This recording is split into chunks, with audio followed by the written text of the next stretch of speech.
A very good morning, good afternoon, or indeed good evening, depending on where in the world you are, and welcome to today's webinar.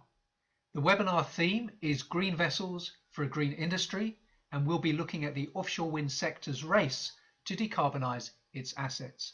The webinar is 45 minutes in length and forms part of Riviera's Offshore Wind Webinar Week. Today's event is generously sponsored by ABB, DNVGL, and Global Marine Group. Now, before we start, I'd like to share with you some key information that will help you get the most out of today's webinar. First of all, we will send you the recording. Please do submit your questions at any time because we'll do Q&A throughout the webinar. Please stay tuned into the end so you don't miss out. And please do complete the exit survey, and in turn, we'll send you the presentations. Time to introduce your hosts, Riviera Maritime Media. Riviera is a maritime and offshore information specialist active in 4 areas: news, events, jobs, and data. To learn more, please visit the dedicated website www.rivieram.com. Hi, time I introduce myself. This is me, Edwin Lampert. I'm head of content at Riviera Maritime Media, and I'll be moderating proceedings today. Let's now run through the topics we'll cover in the next 45 minutes. We'll look at batteries, hybrid, hydrogen, diesel outboards, electric drivetrains, methanol, and consider which option is best for your vessels. We'll look at providing power from shore, the benefits and disadvantages. We'll consider hybrid CTVs and SOVs and whether this is the future. And we'll look at innovative green ideas for operating CTVs and SOVs. Let's now look at the running order, or in other words, how it's going to go. Presentations will be run consecutively and followed by open discussion. Please do submit your questions at any time because we will do Q&A throughout the webinar. At the end of the webinar, we'll share key takeaways and conclusions, and we'll also preview what's next. Time to meet our panel. I'm delighted we have Arnstein with us, Arnstein Eknes. He is Business Segment Director Special Ships with Classification Society DNVGL. Next we'll hear from John Olaf Lintjorn.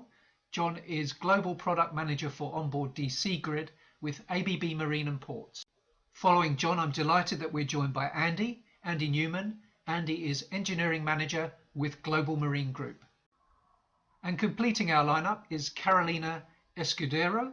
Carolina is Business Development Manager with Vattenfall Network Solutions. During the course of the webinar, we'll find time for a poll or two. And as you know, please do submit your questions via the webinar messenger and we'll get through as many as we can. So, ladies and gentlemen, more than enough from me. It's time that we got underway, and our first speaker will be Arnstein. Thank you very much, Edwin. Good morning, everyone, or good afternoon, or maybe good evening. I think maybe one fun fact to start with. I read in the news yesterday that today the UK, they have had 2 consecutive months without burning coal. And this is maybe also because of COVID, but a lot is because of the, I should say, the rapid growth of renewable energy. So this is actually coming. On the first slide here, you can see that there is a large black arrow. This is indicating that 80% of the electricity production today is coming from fossil fuels. In 2050, the prediction is that 80% will not be from fossil, but from renewables. And this is for electricity use onshore. And then you can also see that, okay, this means that a range of new sources of energy will be connected. What is important is how is this affecting shipping? This illustration is showing maybe one pathway to what IMO have decided to reduce the CO2 emission by 50% to 2050, and then to abandon use of carbon by the end of the century. As you can see here, it's possible to do something on logistics, it's possible to do something on energy efficiency, speed reduction, but we cannot get around without doing anything on the fuel part. We have to also rethink how we are going to do different on the different ships. And when we then are tuning into the offshore segment, and in particular the offshore wind segment, it's not just one ship type at play here. It's a range of ship types, from cable layers, pipe layers, from vessels doing subsea installation work, foundation work. Some vessels need to lift this in place. These vessels are different. They have different demands for power and energy, and meaning that the solution, which fuel they should use, it's not easy to say. I don't think there is one solution fits all. The three most common ship types which are associated with offshore wind today are crew transport or wind farm service, typically close to shore. There are quite many hundreds of them, and they of course have a different operating pattern than, for instance, an installation vessel. Wind turbine installation vessel, large, very high reach for the crane, in particular now when the turbines are reaching 12 and even 14 megawatts. We are talking 260 meter, maybe elevating lift height. And then we have the new ship type called service operation vessels, which typically are connecting to the wind farm with a gangway. And I think when you look at these different ship types, it's quite obvious that the source of energy could be different. It's difficult to find one solution that is ready for all of them. If we take some examples here, this is from Wind Park 2 at Arkona. It was a new wind farm, and it was constructed, it was opened last year. During the construction phase, we can see in the right corner here, what is the operational profile for this vessel, meaning quite some time not sailing at all or being stilled, and then some time at different speed, which is a very good indication that, hey, flexibility in the power system is essential here. For the same ship type, but when the farm is developed, when it's only needing service, then you can see that on the right corner, bottom, you will see that the speed profile is changing dramatically. A lot of the time at small or low speed. Most of the time it's kind of using walk-to-work solutions, maybe acting as a mother craft for daughter crafts to feed technicians, which is to me a very good indicator that, hey, if you have transient load, if you have high load variations, the first thing you should actually do is to save energy, meaning go hybrid. Start thinking about battery, start electrifying your equipment on board. And that has already happened. This is not for the future, actually, this is happening today. This is one example when you had a walk to work connected to the wind turbine. What we have seen today is a dramatic, I would say, increase, a rapid uptake of battery systems on board different ships. I did a count yesterday evening, and 67 of the offshore vessels, of these vessels with batteries today, they are offshore vessels. And lately we have seen that the take-up is actually also starting in offshore wind with SOVs, new contracts being signed.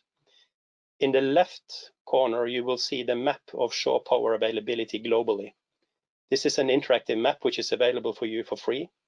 We can share the details of that later. But the whole idea is that if you start building in battery solution, more hybrid solution, you are also making it possible to take significantly down the emissions in ports. And that is also something the later speaker will talk about. I started saying that we cannot get around this just by being more efficient. We also need to look at the fuel. And I'm very happy to say that the offshore wind segment now seems to kind of take the lead in pushing towards zero emission technology. On left corner, you can see one concept vessel from Ulstein. Below that, you will find the Viking Energy, which was one of the first ladies using LNG. It was one of the first with batteries, and now it will be also equipped with a fuel cell running on ammonia, which is one of the carriers for hydrogen. Another carrier could be LOHC, liquid organic hydrogen carriers. Whether you go for one or another, I mean, time will show, because the challenge of transporting hydrogen is a challenge. It is a very small atom, it's a very small component, it's easy to escape, meaning the containment system is a big challenge here. So different creative way how to contain the hydrogen on board, that is something that we expect to see a lot of in the future, whether that is methanol, ethanol, different type of alcohols, LOHC, ammonia, or whatever, we don't know. But what we do know is that these projects are not just in the pipeline, they are being constructed, they are being planned, the future is here. And with those words, back to you, Edwin. Thank you very much indeed, Arnstein. Great job. And testament to that is the number of questions you've generated. Ladies and gentlemen, please do keep your questions coming. As you know, we will tackle as many of them as possibly can. It's my pleasure now to invite John, as when you're ready, John, to take the floor. Thank you so much for having me, and good morning, good evening, good afternoon to all of you. I'll be talking a little bit more concretely about what ABB has to offer for on board the vessel.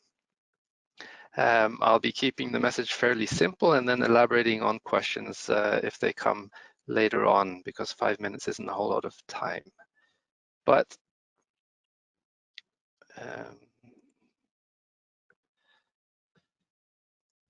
there. ABB believes that the future of shipping is electric, digital, and connected. And the simple reason for that is that electric power plant is simpler. If you look at two similar vessels, in this case a ferry, the electric powertrain looks significantly simpler than that of the mechanical powertrain. And that translates into a number of benefits. Especially when you're looking into integrating new energy sources. It also is very useful and beneficial when you look to take the next step in making your operations more efficient. So with fewer moving parts, with a much bigger digital infrastructure on board, it's easier to go digital, make your operations more efficient, connecting your vessel to your operations in different ways. So to build on the point made by DNVGL, we're in the first round and have been working now for some years on making vessels more efficient. Here are a few examples of vessel types that are of relevance for the offshore wind industry. We have a hybrid wind of change SOV that has been delivered and has been operating now for more than a year. There's a hybrid shuttle tanker, which you might imagine, or a similar type of vessel might have a role in a offshore wind park making hydrogen. You have ferries such as the Scanlines, Tycho Brahe and Aurora, which is fully electric and has automatic charging infrastructure at shore. And then there's a cable layer, which I want to just dig into a little bit more to say something about what efficiency gains you could have on a vessel. So NKT Victoria took delivery of their vessel, is it 2-3 years ago now? And after delivery, they made some comparison relative to other vessels that they had been operating with the same cable laying capacity. And they observed as much as 59, almost 60% fuel consumption reduction relative to the old vessel. That was split between different contributors, the biggest of which was the shore connection. So this vessel, when it's spooling cable, is powered from shore. Another big contributor was the hydrodynamic effects of the Ocipod and the hull. And then also the onboard power system of onboard DC grid and the energy storage also contributed significantly. All in all, amounting to almost 60% reduction in fuel. And this is the current state of the art, available to anybody that would need it. On the horizon, and in many respects already here, are fuel cells. So fuel cells can take a number of different types of fuels in, but in order to make the hydrogen available, or the energy available for the power system, you need a fuel cell before it enters the power system. And so we've been working for a number of years already with demonstrators of different kinds, and we're now actually working on board vessels, research vessel Miranda, and a river pusher tug in France. So this is really becoming a reality, and we'll see some of these vessels coming into operation already next year. Looking a little bit beyond that, there are also a lot of discussions ongoing with real projects owners that want to go beyond the few hundred kilowatt installations that are currently the norm, and going into multi-megawatt projects. And there are a lot of discussions that I can't disclose, but rest assured that there are real projects of multi-megawatt nature ongoing. And to facilitate that, we work with smaller fuel cell setups, but also have set up a partnership with Ballard where we make bigger modules of megawatts, 1 to 2 to 3 megawatts a piece, to facilitate this implementation on larger vessels. So to repeat what the DNV-GL said, the future is in many respects already here. Thank you. I give that back to you, Edwin. Thank you very much indeed, John. Ladies and gentlemen, we can see if we can tease out some details of those projects out of John in the Q&A that follows. For now, please do keep those questions flowing. It's my pleasure now to turn our attention to Andy. Andy, delighted you're here. As and when you're ready, sir, the floor is yours. Fantastic. Thank you very much. Well, good morning, good afternoon, everybody, and welcome. Today I'm going to be talking primarily on this with regards to our business unit Seawind on CTVs, a little bit from the bottom up in terms of decarbonising the green industry, talking about crew transfer vessels, what they emit, why we feel there's an improvement to be made, and what we plan to do about it. So first point is defining the current situation rather than the state of the art. A typical 24-person CTV would burn, in a typical operating profile, would burn typically about 2,700 litres of diesel, which equates to about 3 times the annual fuel emissions of a family car. With that, it would produce just under 30 kilograms of NOx, which is a serious pollutant, and it also emit about 7 tonnes of CO2 on an average day working to a medium-sized wind farm, medium distance off the shore. Seawind are committed to reducing our impact, and as has been previously mentioned by our panelists, there's many hundreds of these vessels operating. So this is a case of, by aggregating benefits across the fleet, we can actually have a significant reduction overall in global emissions. So it is about green technology, but it must also be about commercial awareness.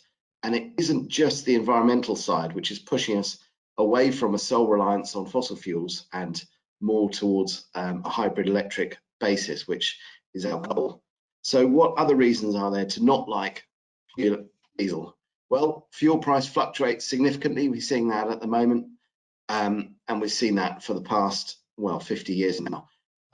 It can triple in value and half overnight, and that makes it very difficult to contract against when you're including fuel, and so the risk ends up being pushed to the customer, and that makes a difficult commercial discussion. It's routine, but it's also easy to overlook that it's difficult to store and difficult to transport. It's not on demand. You have to book it, ask for it. Piping and infrastructure costs a lot to install and a lot to maintain, and it's also, it takes a lot to ensure that it's safe. So again, diesel's not ideal in that regard. A naval architect like myself gets very excited by ship hulls. I've included a picture of a freighter there to make it clear, but with a CTV, it's just the same. Because fuel weighs, has mass and is consumed, you have to design the vessel for a range of conditions, which means by design, therefore, it's a compromise. And so it's very difficult to get that vessel perfectly trimmed to how you like it. It's by definition a compromise. And as also been mentioned previously, internal combustion engines, lots of moving parts, lots of complicated machinery, and so there are failures. So by that, there's an emission side and a green side to avoid and move away from diesel. And there's also a very clear commercial incentive to do so also as well. So Seawinds and Global Marine's vision for the future, well, big picture, we're moving from the linear economy, the take, make and waste model, through to, of course, the circular economy, where wind farms, preferably offshore, but then again I'm a bit biased, generates the electricity that ultimately is used in various power models to power the CTVs and the SOVs that ultimately maintain the system. So a very much more circular economy, and that can be both initially in the electrical battery capacity, and later on that energy can be used to electrolyze hydrogen. So that's our dream, that's our long-term perspective. But what are we doing right now about it? Well, very pleased that we are currently building, and it's even continuing with the COVID epidemic that we see is the hybrid SES CTV. This is a new hull form that offers benefits to movement and speed, but it also has a battery system on board that, as previously been noted, allows those diesel engines to be shut down during the loiter phase, and that means that effectively the vessel can loiter with zero emissions and prevent needless emissions, and also needless mechanical running of the engines at low speed, which again has an economical benefit. The take-home message on that, well, we're seeing, we expect to see fuel savings of over 12%, and the hull form improves transfer height by about 20 to 30%, and the shorter side voyage time by 30%. Why is 2 and 3 relevant? Well, 1 is clearly beneficial from an emissions point of view, but 2 and 3 are beneficial not only for a commercial point of view, but it also it means that there's fewer wasted journeys, fewer unnecessary trips, and that in itself acts to reduce the emissions of the industry. It isn't just about reducing how much you use, it's about reducing how much you unnecessarily waste as well.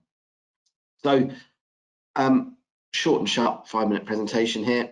What's our roadmap to better? Well, what we are doing is we're answering the chicken, we feel we're answering the chicken and the egg question with regards to hybrid technology. We're having a viable hybrid vessel now that will be in service in October 2020. We are making electric vessels feasible now for the small CTVs. We're opening the door to an all-electric propulsion system, which will be electric motors driving the propulsors, and with generation either by diesel or fuel cells later. We feel we are opening up the opportunity to install offshore charging. Again, there's been some reluctance to install that before the vessels are available to use it. By having a hybrid ship now, we can use onshore charging and then using offshore when it's necessary. We're making ourselves hydrogen ready. We are a conservative industry, and we are moving away from relying on that all or nothing approach. We don't feel that the industry is ready to build an all electric or all hydrogen vessel. So by having a hydrogen ship, well, perhaps we can, by having a hybrid ship, perhaps we can change one of the engines with a hydrogen and keep one of them diesel. Gives that it reduces the size of the step that we need to take. And finally, we are engaging with yourselves, with other companies and with other developers to encourage a long-term benefits-led approach. And with that, over to you. Thank you very much indeed, Andy. That was a very engaging presentation, and testament to that is the number of questions you generated. Thank you very much indeed for that. We'll get to as many of them as we possibly can in the Q&A that follows, but more immediately, I'm delighted that we have Carolina with us. Carolina is from Vattenfall Network Solutions, and Carolina, as and when you're ready, the floor is yours. Thank you very much, and well, good morning, good afternoon, good evening, wherever you are. My name is Carolina Escudero. I work for Vattenfall Network Solutions, which I will introduce in a moment. But today I'm going to speak not only from the vessel side, but also some of the considerations we need to make sure we're thinking about now in terms of the shore-to-ship charging imports, which a lot of these technologies will require. So Vattenfall, at a glance, you might already know a lot of this information, that we are quite a large organization. We have been around for 100 years, 7 countries in Europe, over 20,000 employees. But most of the people here today, you might know Vattenfall mostly for our wind presence, and that's something that we are, of course, very proud of. But I'm actually from a different part of the company. I'm from the distribution part of the company. So besides wind generation, we also have supply business, we have heat, and we have electricity distribution, where we own and operate a lot of electricity distribution networks in Berlin and also Sweden and here in the UK. Being part of that distribution business actually makes me see a lot of the projects in a different way, and how we can be the enabling part to make some of your green visions a reality. So just to clarify that I'm not from the wind business, and therefore that actually makes it better for me to see what other companies are doing in this regard. So today I'm going to try to keep it simple. I want to understand, quantify what the new capacity is required in the ports, how to enable this green future for green vessels, and leave you with some key reflections. So let's try to quantify the challenge. As we have seen from our panelists, propulsion technologies are responding to the drive to decarbonize marine transport, and this has come a lot with the pressure that wind operators have also put in their supply chain to decarbonize their operations in general. And as we're seeing, hydrogen and hybrid solutions are increasingly dominating that narrative because of their technology and because of the step change that is required. However, not only offshore going vessels in terms of wind support vessels are following this type of changes, but also vessels from other sectors such as cruises, ferries, etc., are changing their propulsion. So this actually will lead to an increase in shore-to-ship power requirements to make sure that the emissions are kept to a minimum.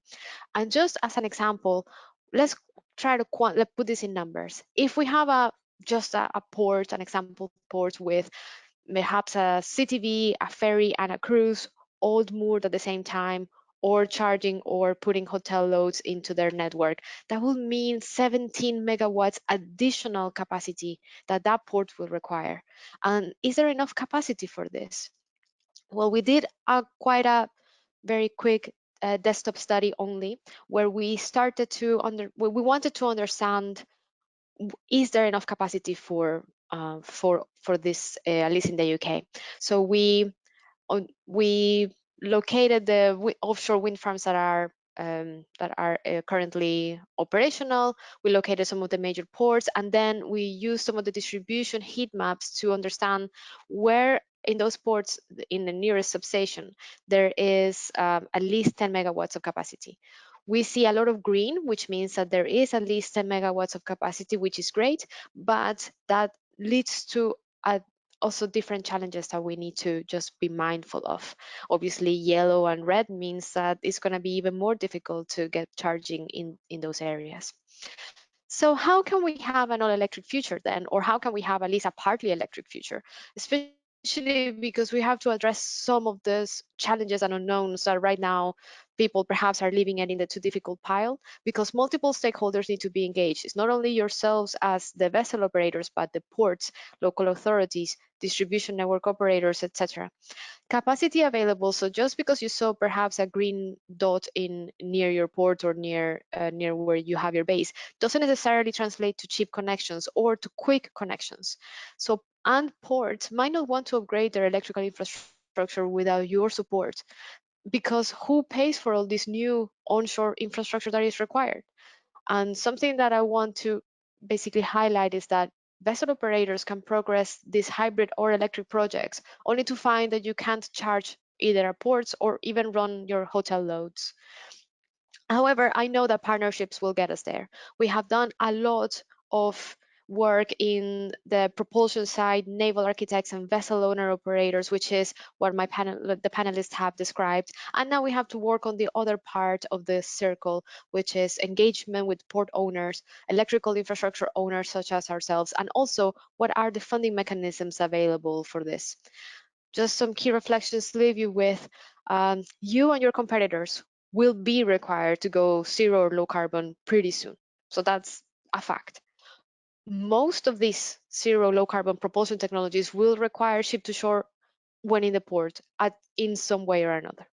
However, others will also be after that capacity in the port, others as cruises, etc. So therefore, acting early and securing that capacity will get you in a better position than your competitors. And if you need help with this, we can help you. Vattenfall Network Solutions specializes in helping with this sort of complicated problems by providing a funding ownership mechanism for all of the required electrical or hybrid infrastructure for both the port and also inside the vessel. And we are very happy to support this green vision. And with that, thank you very much for your time. Over to you, Edwin. Thank you very much indeed. Great job, everyone. We have loads of questions to get through. Just ahead of those, what I'd like to do is take a poll or three. So audience, stand by. The poll will be displayed on your screen, and you just vote by putting your cursor and clicking next to the option that speaks to you. So here's our first question. What will be the main driver for the economical decarbonisation of the industry? You have a range of options there. I appreciate you cannot see the results. I can, and I will be sharing them in an article after the webinar. But let me tell you that the lead at the moment is emissions tax internal with 32%, but actually that's been overtaken by regulations. Incentives is around the 30% mark as well. Lagging behind on 2% at the moment is fuel price fluctuations. Full results in an article after the webinar. Let's do another poll. We'll just let our panel collect their thoughts as well. So here is our second poll, ladies and gents. It's a binary question, will public engagement play a direct role in driving the decarbonisation of the CTV fleet? So you either believe it will or it won't. About 70% are saying yes currently, 30% no, but it is moving quite sharply. Full results in an article after the webinar. I'm going to chance my arm, ladies and gents. One more poll, then we will come to those questions. So here it is.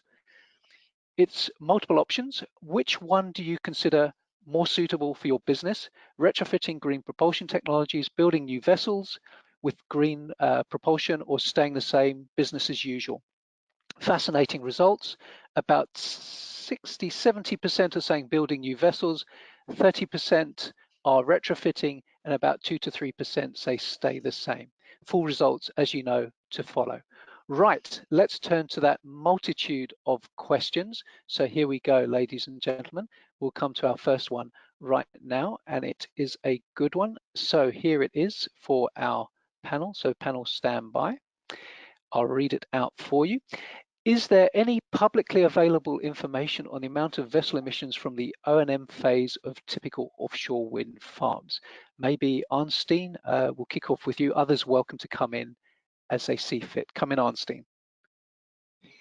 It's a very good question, and I'm afraid I have to say no. There are many estimates, but what I can say is that what we do know is that the wind farms that has been developed so far, they have used available technologies. And the last wave of vessels that has been built have all been built towards using fossil fuels. So what I can say is that there are available estimates on the emissions that is kind of associated with sailing, but the problem is also that a lot of the emissions are actually generated because of, you can call it transient loads, and loads that are not necessarily because of the ship as a sailing unit, but because of all the activities taking place, meaning all the bottom foundation installation work. The whole supply chain to get an offshore wind farm in place require maybe vessels for transport of wind turbines, foundations, piling, cable laying. There are big numbers of vessels there. The total share, I won't speculate because I haven't seen any kind of any analysis on that. Okay, let us take a second question. Perhaps Carolina, I'll come to you with it. In the first instance, even at large ports like Great Yarmouth, there are very few shore power sockets available. Great reductions could be made in this area alone. Who will pay for this infrastructure? That is a great question, and it is testament to what I was saying, that there's a lot of stakeholders that need to be engaged, and there is not a single answer to that, unfortunately. optionally. If you ask the vessel operator will probably say the port, and the port will probably say, well, I won't do anything until I have some sort of reassurance from the vessel operators that they will use the infrastructure, and I think that's rightly so. Something that I always highlight to ports that I speak to is that shore-to-ship power or ship-to-shore power is only one end of the electrical infrastructure needed. You need to look into what optimization you can do with your current existing electrical infrastructure, with then having the view to be ready when that comes. So there's a lot of work that can be done now to just improve the electrical infrastructure on your port, and that should be the port's responsibility. And then once you have sufficient capacity, or you are confident that it's not going to be detrimental to the port's electrical infrastructure as it stands now, then move to shore power. And in that case, I would suggest that it's not a conversation of pointing fingers, but being in the same table, and funding mechanisms are available from likes of ourselves, but also it just needs to be a conversation to be had with all of the parties. Thank you. Next Maybe question, if I perhaps. can add. Come in. Yes, do come in, John. Yes. Yeah, so maybe some models can be, or maybe it's possible to look to the ferry industry in, for example, Norway, where you know, the charging infrastructure is actually tailored to the need of the vessel, and with these vessels probably trafficking the same route repeatedly over some time, maybe you need a dedicated charging infrastructure that isn't perhaps, at least not in the beginning, while standards are lacking, available for everybody to use. So maybe there would be a role actually for the operator or the owner of the wind farm to facilitate that. May I come in as well, just to support that discussion? There are, I mean, not all berths are created equal. Great Yarmouth, I mean, it's a port I know well, but you've got berths for vessels that would come in for a few days and then disappear forever. And then you've got regular vessels where effectively it is their berth that they go to repeatedly every night. And the former is much more difficult to cost effectively prove a business case to improve, because you simply don't know which vessel will be going to that occasional berth. But certainly the long-term routine service vessels that come in on a regular basis, that would be very easy to prepare a business case to install infrastructure on. The variable, of course, would be the duration of the contract. So where the developer perhaps could extend the cost, the length of the contract to reduce the overall cost to everybody, then that also reduces flexibility with engaging the supply chain. So it's very much a balance based upon a number of parameters. Thank you. Next question, maybe it is one for you to kick off on, Andy. How does competitiveness of SOV versus CTV look like in carrying out operation and maintenance procedures of a wind farm? Is it possible that SOVs will dominate the offshore wind farm O&M vessel market segment in future, as they don't move while they are at the site? They should have significant advantage in OPEX versus CTV going there back and forth every day. Others can come in, but perhaps we'll start with you, Andy. An excellent question, and one that's I've actually thought about before. First of all, I think there's a very strong market for both SOVs for the far shore markets and CTVs for the near shore markets. I think that's well established, and the difficulty will be deciding when one finishes and the other takes over. So I don't believe it will ever be economical to have an SOV operating 10 miles from shore, for example.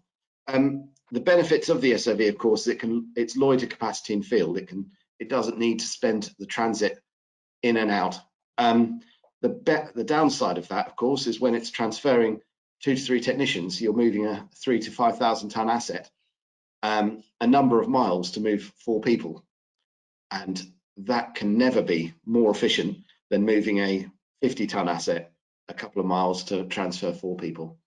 So I think there's definitely a role for both, and I'm personally really interested and excited to see the gradual rollout of daughter craft on the SOVs, which look to span that gap a little bit. And the SOV very much stays in place, loiters in field, and actually I understand operational experience from our colleagues says that the walk to work system is being used less than expected, and actually the daughter craft is being used more than expected, purely because it's more efficient when the weather is good to keep a heavy asset where it is and use smaller, lighter assets to transfer people around.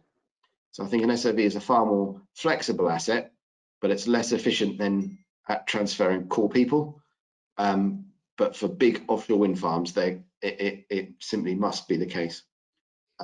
We feel our hybrid ship extends the range of CTVs, but that boundary is still to be defined. And operationally, we've got a long, positive future to experiment and iterate and find out what that boundary is, because it is not a mature market at all.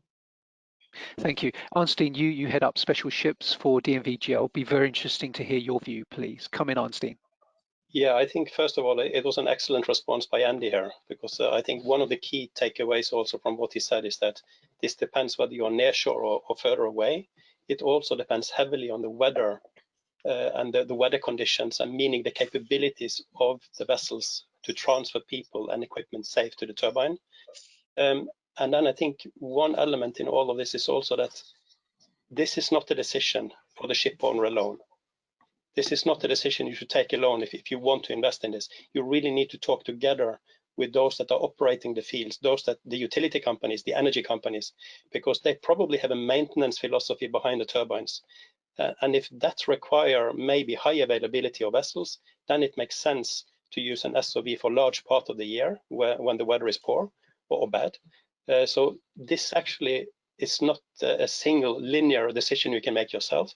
It requires collaboration, and it requires that you understand the maintenance philosophy and the service need from the utility companies.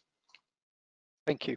Such has been the volume of questions we've received. I'm going to extend this session by 10 minutes. I hope you don't have anywhere you need to be. Let's squeeze in some more questions and polls. So without further ado, come to you, John. You presented a roadmap for hydrogen fuel cells.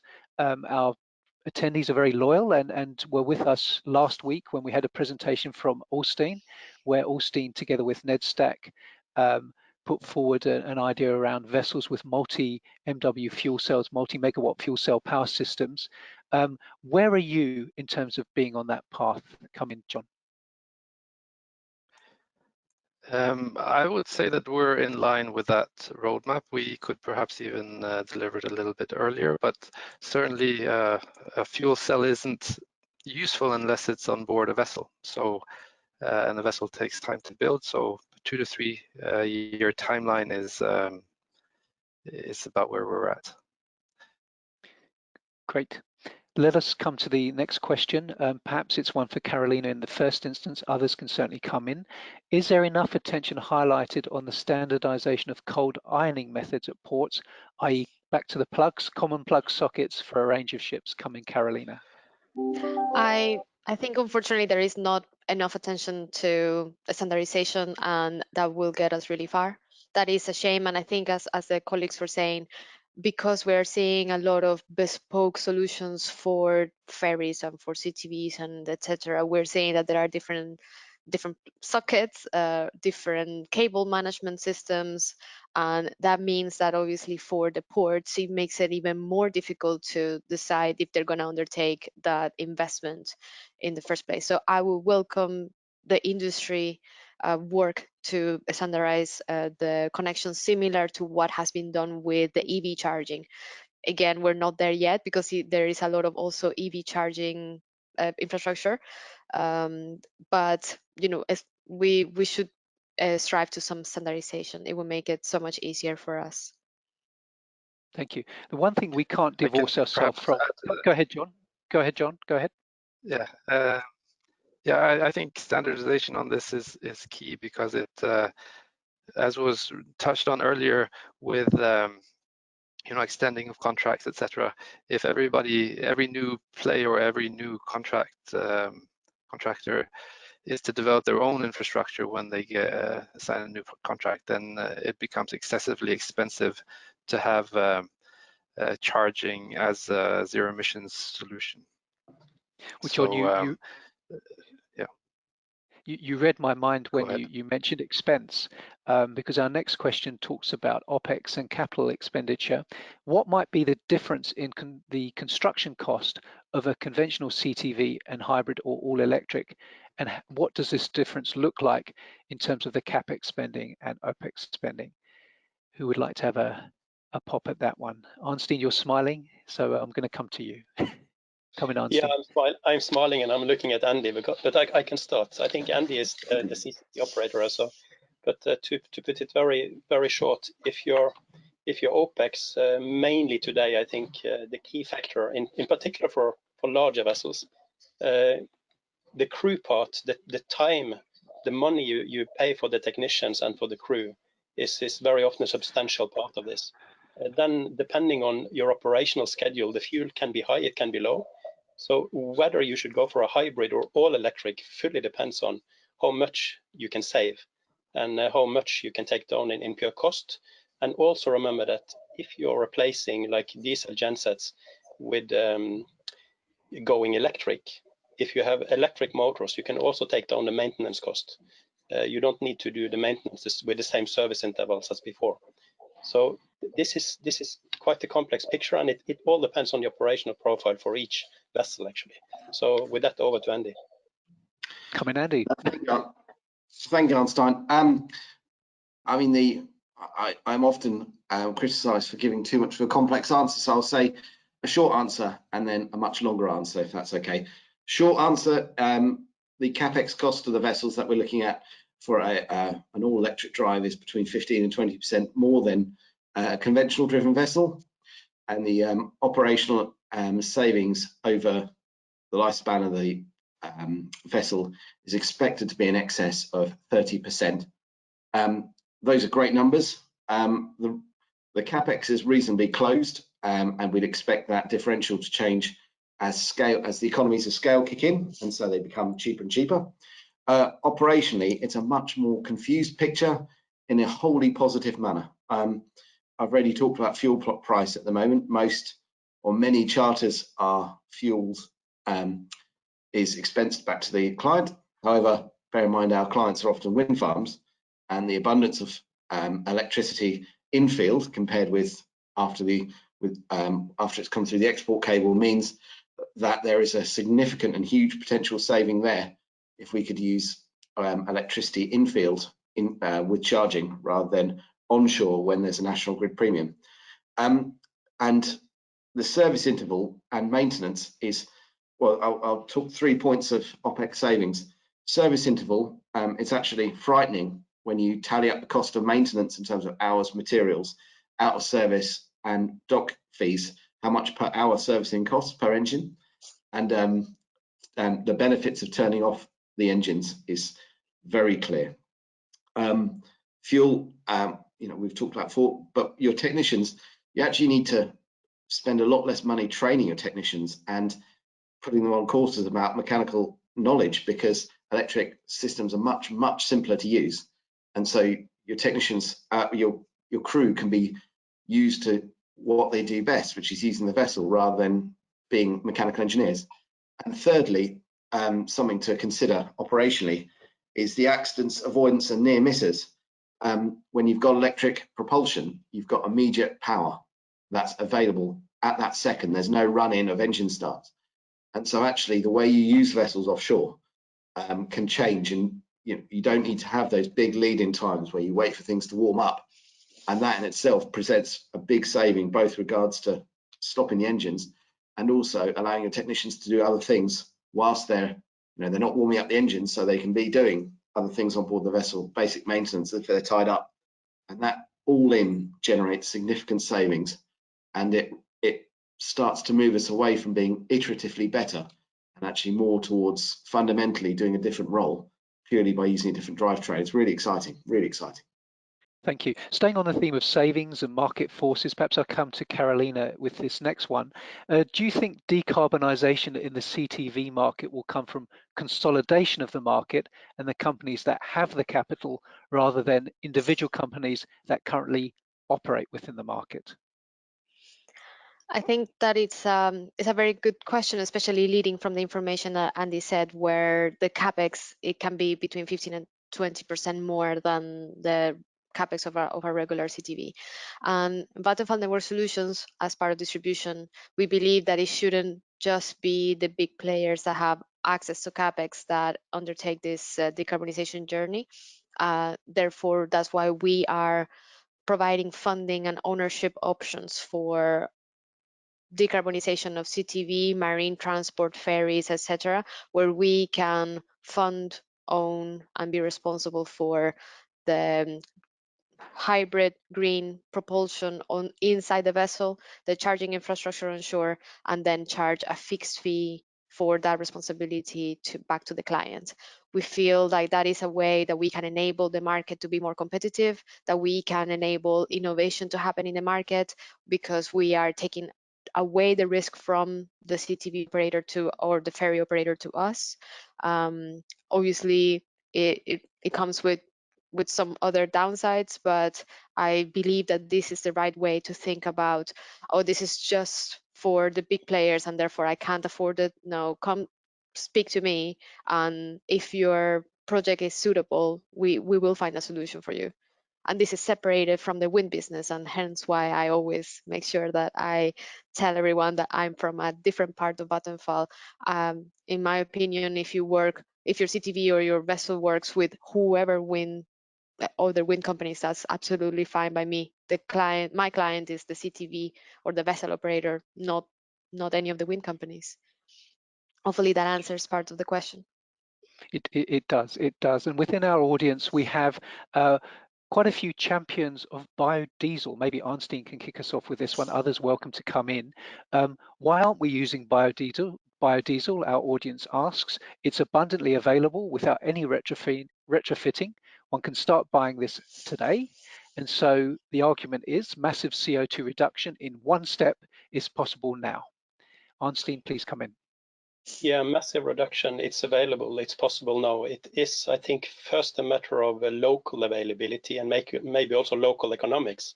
It depends a bit on where you're operating. Is there a tax regime today favoring you if you are using biodiesel? Then it makes much more sense than if you don't get those kind of benefits.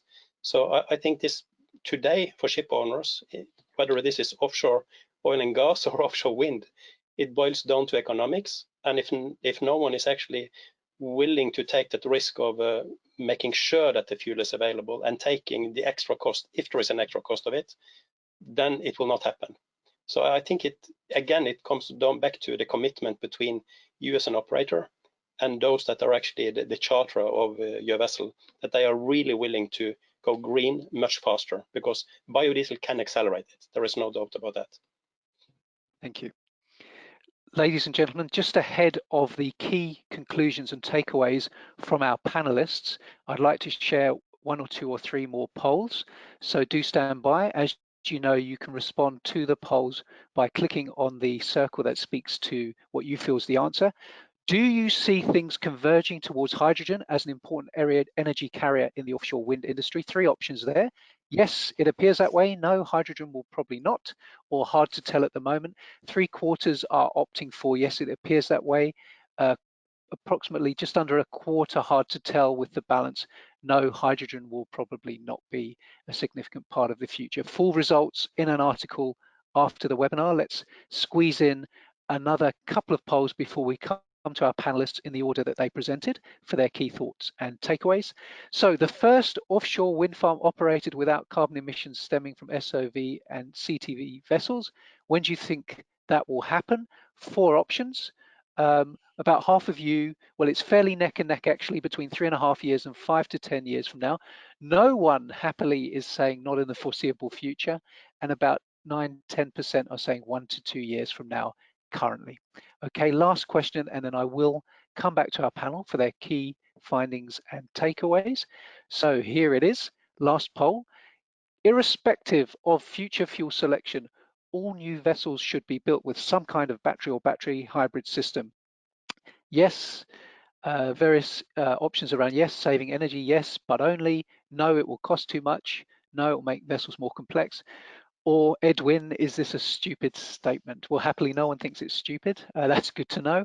About 85% are going for the first option, yes, saving energy, reducing emissions. The balance are going for the other yes option, yes, but only if requested. Just a couple of percent, no, it will make vessels more complex. Full results in an article after the webinar. Right, ladies and gentlemen, I promised I would return to our panel in the order that they presented. So Arnstein, please could you share with us your key takeaways and conclusions? I think the train to the future has started. If you're considering to operate as you did yesterday, then it's too late. The future has started. We can see that the first are doing whatever they can to reduce the amount of energy they use, to use the energy smarter, and to transform gradually towards something which is cleaner, in that order. Thank you. John, please can you share your key thoughts and takeaways? Yes, it appears that the offshore wind industry is in a unique position to actually make this leap, and we're seeing evidence of that already, perhaps second only to the ferry industry, where you have very fixed route. The vessels operating, or many of the vessels operating in a offshore wind park, will have a fixed point that they come by on a frequent basis. And so, with all of these solutions that were being presented today and in other fora, and the analysis from DNVGL, jump at it. I believe that the solutions are there, the support necessary to get going is there. So grab that opportunity. Thank you. Andy, please can we come to you? Yeah, my closing statement is twofold, really. One is that I think the decarbonisation will be an aggregation of marginal gains. It will involve batteries, it will involve a bit of hydrogen, a bit of biodiesel, a bit of thinking differently in itself, and it will not make a difference if you actually merge all those actions together with all the partners and operators together. It might just make a very considerable difference. And echoing previous points, it's a bit cheesy, it's a quote by Matty Statnick, but it's true that even though the future seems far away, it's actually beginning right now. It really is. Thank you, Andy. Carolina, over to you. Yeah, so the race to decarbonize assets has already started. We've seen multiple companies, not just from wind, but also other sectors, being under increasing pressure to be carbon-free, carbon neutral by a certain time. I believe that this pressure will then be put into the supply chain. So if you are not thinking about acting now, you will be left behind. And if you think that you don't have enough support to do so, please come and see me, because I am super excited about this transition, and let's try to make it happen. Thank you very much indeed. I'm confident that our audience leave with an enhanced appreciation of the offshore wind sector's race to decarbonise its assets, thanks to the efforts of our panel. So a sincere thank you to Arnstein, Andy, John, and Carolina. Ladies and gentlemen, our offshore wind webinar week continues on the 11th, tomorrow, where we will be bringing European experience to the US offshore wind market and exploring partnerships. I look forward to seeing you all there. It kicks off at 4 o'clock British summertime. Next week is an entirely new themed week. We look at tankers and terminals, gas carriers. So again, one for your diaries. And to get a complete overview of the Riviera webinar program, please visit the dedicated website www.rivieramm.com/webinars. What's important is that Riviera will continue to serve the information that matters to you in various forms through our weekly newsletter, through our magazine, through curated content online that matches your interest, and relevant events such as this. What is absolutely vital for you, audience, is that you don't miss out. It takes half a minute. Please go to the Riviera homepage. At the top right-hand corner, there's a blue bar where you can register. I guarantee it's half a minute of your time, and in that way, you'll be in the loop and completely up to speed with developments in your sector. Well, more than enough from me. Safe to say, once again, a sincere thank you to Arnstein, John, Andy, and Carolina. A huge thank you to ABB, DNVGL, and the Global Marine Group for supporting today's webinar. All that remains for me to say on behalf of the panelists is thank you for joining. Wherever you happen to be in the world, please stay safe, stay well, and for now, good morning, good afternoon, good evening, and don't forget to respond to that email I will shortly send you with the survey. Thank you very much, and all being well, see you tomorrow. Bye-bye for now.